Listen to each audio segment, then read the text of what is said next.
الحمد للہ رب العالمین والصلاة والسلام علی سید المرسلین اما بعد۔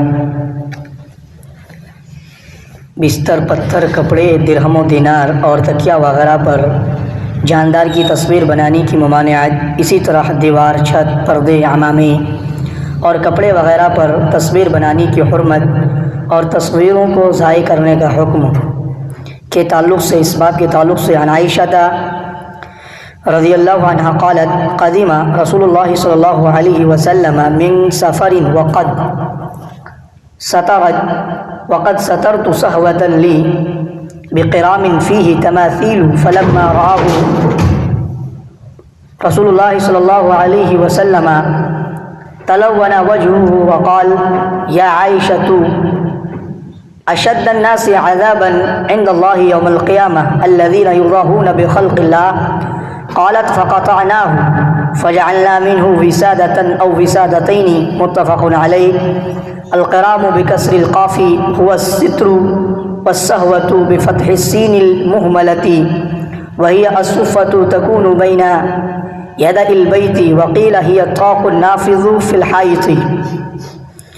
حضرت عائشہ رضی اللہ عنہ سے روایت ہے کہ رسول اللہ صلی اللہ علیہ وسلم ایک سفر سے تشریف لائے اور میں نے گھر کی ڈیوڑی یا طاقچے پر ایک پردہ ڈالا ہوا تھا جس میں تصویریں تھیں۔ پس جب اسے رسول اللہ صلی اللہ علیہ وسلم نے دیکھا تو آپ کے چہرے کا رنگ بدل گیا اور فرمایا اے عائشہ، قیامت والے دن اللہ کے ہاں سب سے زیادہ سخت عذاب ان لوگوں کو ہوگا جو اللہ کی پیدا کی ہوئی چیزوں میں اس کی نقل اتارتے ہیں۔ حضرت عائشہ رضی اللہ عنہ فرماتی ہیں پس ہم نے اس پردے کو کاٹ دیا اور اس سے ایک یا دو تکیے بنا لیے۔ بخاری و مسلم۔ صحیح بخاری کتاب اللباس باب ما وطئ من التصاویر و صحیح مسلم کتاب اللباس باب لا تدخل الملائکہ بیتا فیہ کلب۔ اس حدیث سے معلوم ہوا کہ تصویریں بنانا اور انہیں گھروں میں نمایاں کر کے آویزاں کرنا کبیرہ گناہ ہے، تاہم انہیں پھاڑ اور کاٹ کر ایسی چیز بنا لی جائے جو قابل احترام نہ ہو اور لوگ اسے روندتے رہیں تو تصویر والے کپڑے کا ایسا استعمال جائز ہے جیسے حضرت عائشہ رضی اللہ عنہ نے اس کپڑے کے لیے تکیے بنا لیے تھے۔ عن ابن عباس رضی اللہ عنہما قال سمعت رسول اللہ صلی اللہ علیہ وسلم یقول كل مصور في النار يجعل له بكل صور صورها نفس فيعذبه في جهنم۔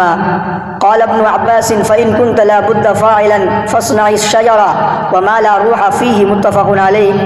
حضرت عبداللہ ابن عباس رضی اللہ عنہ سے روایت ہے کہ میں نے رسول اللہ صلی اللہ علیہ وسلم کو فرماتے ہوئے سنا، ہر تصویر بنانے والا جہنمی ہے، اس کی ہر تصویر کے بدلے میں جو اس نے بنائی ہوگی ایک شخص پیدا کیا جائے گا جو اسے جہنم میں عذاب دے گا۔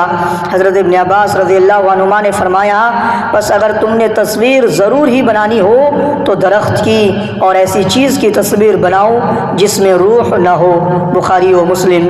صحیح بخاری کتاب البیوع باب بیع التصاویر و صحیح مسلم کتاب اللباس باب لا تدخل الملائکہ بیتا فیہ۔ مصور یعنی تصویر بنانے والے نے جتنی تعداد میں تصویر بنائی ہوں گی اسی حساب سے اسے عذاب ہوگا، جتنی زیادہ تصویریں اتنی ہی زیادہ عذاب۔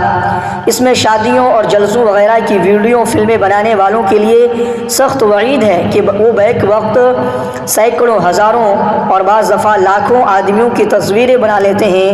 اگر وہ اس کاروبار کو حرام جانتے ہوئے محض تساہل کی وجہ سے کر رہے ہوں گے تو اس کی سخت اور نہایت سخت سزا ان کو جہنم میں بھگتنی پڑے گی، اور اگر وہ اسے حلال سمجھتے ہوئے کریں گے حالانکہ وہ جانتے ہیں کہ اسلام میں یہ حرام ہے تو وہ اپنے اس فعل سے کافر قرار پائیں گے اور ان کا دائمی ٹھکانہ جہنم ہوگا۔ جو لوگ یہ سمجھتے ہیں کہ یہ وعید صرف ان لوگوں کے لیے ہے جو ہاتھ سے تصویر بناتے ہیں یا مجسمے تراشتے ہیں اور کیمرے کی تصویر نہیں بلکہ عکس ہے، تو ایسا سمجھنا بالکل غلط ہے۔ تصویر ہاتھ سے بنائی گئی ہو یا کیمرے اور ویڈیو کے ذریعے سے وہ تصویر ہے اور اس کا بنانے والا اور بنوانے والا نار جہنم کی وعید کا مستحق ہے، اعاذنا اللہ منہ۔ البتہ قدرتی مناظر کی جیسے نہر، درخت، پہاڑ وغیرہ جن میں روح نہیں ہے تصویر بنانا جائز ہے۔